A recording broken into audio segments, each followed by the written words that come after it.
السلام علیکم ورحمۃ اللہ وبرکاتہ۔ پیارے بچوں اور ناظرین، کل ہم نے سبق نمبر 11 کا کچھ حصہ پڑھا تھا۔ آج انشاءاللہ ہم اس کی مشق سٹارٹ کریں گے۔ چینل پر جو بچے نئے ہیں وہ سبق نمبر 1 سے لے کے سبق نمبر 10 تک کی تمام ویڈیوز میرے چینل پر دیکھ سکتے ہیں۔ تو آئیے سنتے ہیں قرآن پاک پڑھنے کی فضیلت۔ قرآن پاک سیکھنے والے کے متعلق حضور صلی اللہ علیہ وآلہ وسلم کا ارشاد پاک ہے، تم میں سے بہترین شخص وہ ہے جس نے قرآن کو سیکھا اور دوسروں کو سکھایا۔ تو آئیے ہم بھی اچھے لوگوں میں شامل ہو جائیں اور قرآن پاک سیکھنے والے بنیں۔ پہلے ہم سیکھنے والے بنتے ہیں، پھر انشاءاللہ ہم سکھانے والے بن جائیں گے۔ تو آئیے سنتے ہیں درود پاک کی فضیلت۔ فرمان مصطفیٰ صلی اللہ علیہ وآلہ وسلم ہے، جو شخص جمعہ کے دن 200 بار درود پاک پڑھے اس کے 200 برس کے گناہ معاف کر دیے جاتے ہیں۔ سبحان اللہ۔ صلو علی الحبیب صلی اللہ تعالی علی محمد صلی اللہ علیہ وآلہ وسلم۔ تو درود پاک کی کثرت کرتے رہا کریں تاکہ دین و دنیا میں دونوں میں آپ کو آسانی ہو جائے اور اس کی خیر و برکتیں آپ کو ملتی رہیں۔ تو کثرت سے درود پاک پڑھتے رہا کریں، انشاءاللہ زندگی میں سکون آ جائے گا۔ تو چلیے شروع کرتے ہیں ہمارا آج کا سبق نمبر 11، جو کہ سکون یعنی جزم کے بارے میں تھا۔ آج ہم انشاءاللہ اس کی مشق سٹارٹ کریں گے۔ آج ہم پہلی 3 لائنیں پڑھیں گے، پھر انشاءاللہ اس سے آگے مزید اگلی ویڈیو میں آپ کو بتاؤں گی۔ تو شروع کرتے ہیں سبق نمبر 11 کی مشق۔ تو سبق شروع کرنے سے پہلے پڑھتے ہیں تعوذ اور تسمیہ۔ آپ بھی میرے ساتھ مل کر پڑھ لیں۔ اعوذ باللہ من الشیطان الرجیم، بسم اللہ الرحمن الرحیم۔ اس کی میں پہلی لائن سٹارٹ کرنے لگی ہوں، مشق کی ہے۔ یہ ہے سبق نمبر 11 یعنی ساکن یا جزم جس کو بولتے ہیں، یعنی سکون یا جزم دونوں ایک ہی چیز ہیں۔ جس حرف پر جزم ہوگا اسے ساکن بولتے ہیں۔ تو آج ہم یہ ساکن والے حروف کو ملا کر پڑھیں گے۔ کس طرح سے پہلے بتایا تھا کہ ساکن حرف اپنے سے پہلے متحرک حرف سے مل کر پڑھا جاتا ہے۔ تو چلیے شروع کرتے ہیں پہلی لائن۔ قاف لام پیش کل۔ اب دیکھیں لام اس میں ساکن ہے، اس کو ہم نے متحرک حرف سے ملا کر پڑھا ہے، یعنی قاف کے اوپر پیش ہے، یہ حرکات میں سے ہے تو یہ متحرک ہوگا۔ جس حرف پر کوئی حرکت ہو اسے متحرک کہا جاتا ہے، اور جس حرف پر جزم ہو اسے ساکن بولتے ہیں۔ تو اس میں ہم نے قلقلہ نہیں کرنا، سمپل پڑھنا ہے کل، ٹھیک ہو گیا۔ لیکن قاف کو موٹا پڑھیں گے، قاف لام پیش کل۔ نیکسٹ ہے حمزہ نون زیر ان، عین نون زبر عن، میم نون زبر من، با لام زبر بل۔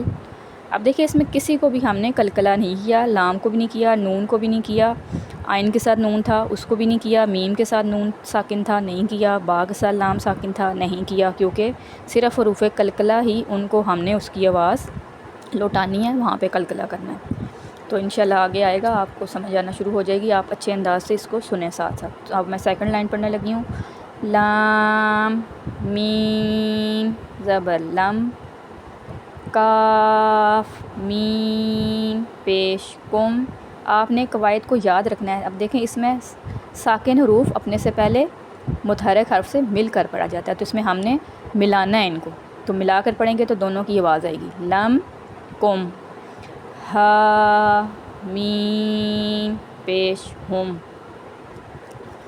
نیکسٹ ہے زال قاف پیش ذق۔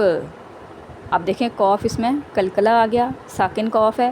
جب حروف قلقلہ ساکن ہوں تو ان میں قلقلہ خوب ظاہر کرنا ہے، تو اس میں ہمارے پاس کیا آ گیا، قاف قلقلہ حروف میں سے آ گیا، تو اس کو ہم نے آواز لوٹانی ہے اس کی، ذق۔ میرے ساتھ مل کر پڑھیں گے تو انشاءاللہ آپ کو بھی اچھے انداز سے پڑھنا آ جائے گا۔ تو ان پہ غور کرنا ہے، جو قواعد ہم نے پڑھے ہیں، جب تک اب 2 لفظوں کو حروف کو ملایا ہم نے تو یہ ایک کلمہ بن جاتا ہے۔ تو جب یہ مل جائیں گے تو ان کو ملانے کے لیے بھی اس کے قواعد ہیں کہ ساکن حرف اپنے سے پہلے متحرک حرف سے مل کر پڑھا جاتا ہے، تو اس پہ بھی آپ نے توجہ کرنی ہے۔ قاف دال زبر قد۔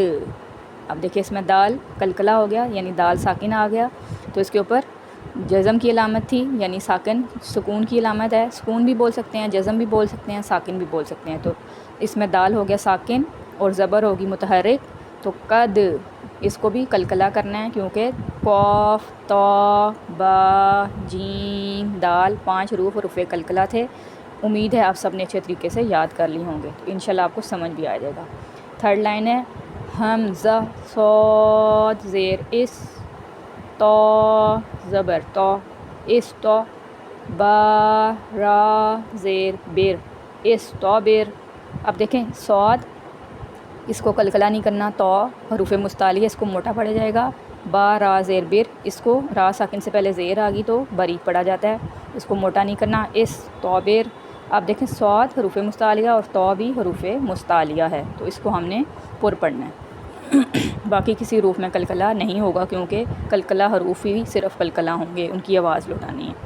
نیکسٹ ہے میم سین پیش مس، تا زبر تا مستا، تو را زبر تر مستتر۔ اب اس میں کیا ہوگا، میم کو سین سے ملایا تو صحیح لیکن اس میں قلقلہ نہیں ہوگا، تا کے اوپر زبر ہے، اس کو کھینچنا بھی نہیں ہے، تو را زبر تر، را ساکن سے پہلے زبر آ گئی تو اس کو موٹا پڑا جائے گا، تو ویسے بھی حروف مستعلیہ ہے پھر بھی اس کو پر پڑا جائے گا، مستتر مستتر۔ اس کو غور سے سنیں، تا اور تو میں فرق کرنا ہے، مستتر۔ نیکسٹ ہے فا غین زبر فغ، فا را زیر فر فغفر۔ دونوں میں قلقلہ نہیں ہوگا، ساکن حروف ہیں، یہ قلقلہ والے نہیں تھے اس لیے ان کو سمپل پڑھا جائے گا، فغفر۔ بعض بچے پڑھ دیتے ہیں فغفر تو وہ ہو جائے گا قلقلہ، تو یہ ہو جائے گی غلطی، آپ نے کیسے پڑھنا ہے، فغفر۔ نیکسٹ ہے حمزہ عین زبر آ، یا نون پیش یون، آ یون۔ اب آ کی آواز حلق کے درمیان والے آئین ہے نا، آئین ساکن کو زبر کے ساتھ جب ملاتے ہیں تو پھر اس کی آواز ہم نے حلق کے درمیان والے حصے سے نکالی ہے، آ یون۔ قلقلہ نہیں ہوگا کیونکہ قلقلہ حروف نہیں ہیں۔ نیکسٹ حمزہ عین زبر آ، نون الف زبر نا، آ نا، با دو زبر بن، آ نا بن۔ امید ہے آپ نے اچھے انداز سے سنا ہوگا، اچھے انداز سے سنیں گے تو اچھے انداز سے پڑھنا بھی انشاءاللہ آپ کو آ جائے گا۔ اب میں پڑھنے لگی ہوں، پہلے میں نے ہجے کر کے پڑھا، اب میں انشاءاللہ رواں پڑھنے لگی ہوں، آپ سب نے غور سے سننا ہے۔ پہلی لائن سے سٹارٹ کرتے ہیں، کل، ان، عن، من، بل، لم، کم، ہم، ذق، قد، اصطبر، مستتر، فغفر، اعین، اعنابا۔ تو پیارے بچے اور ناظرین، امید ہے آپ نے اچھے انداز سے سنا ہوگا، آپ نے اچھے انداز سے سنا ہے تو انشاءاللہ آپ کو اچھے انداز سے پڑھنا بھی آ جائے گا۔ آپ میرے ساتھ ساتھ دہراتے رہا کریں سارے قواعد، جب آپ قواعد ذہن میں رکھ کے پڑھیں گے تو انشاءاللہ آپ کو کوئی مشکل نہیں ہوگی۔ ساکن یعنی جزم کے بارے میں ہم نے پڑھا تو اس کو غور کرنا ہے کہ جو حروف ساکن ہیں وہ قلقلہ حروف ہیں تو ان میں قلقلہ ہوگا یعنی آواز لوٹائی جائے گی، باقی حروف کو نہیں قلقلہ کرنا، یہ بات آپ نے ذہن میں رکھنی ہے۔ تو پیارے بچوں اور ناظرین، یہ تھا ہمارا آج کا سبق، کل انشاءاللہ مزید ہم آگے پڑھیں گے تو انشاءاللہ آپ کو اور کلیئرٹی ہو جائے گی۔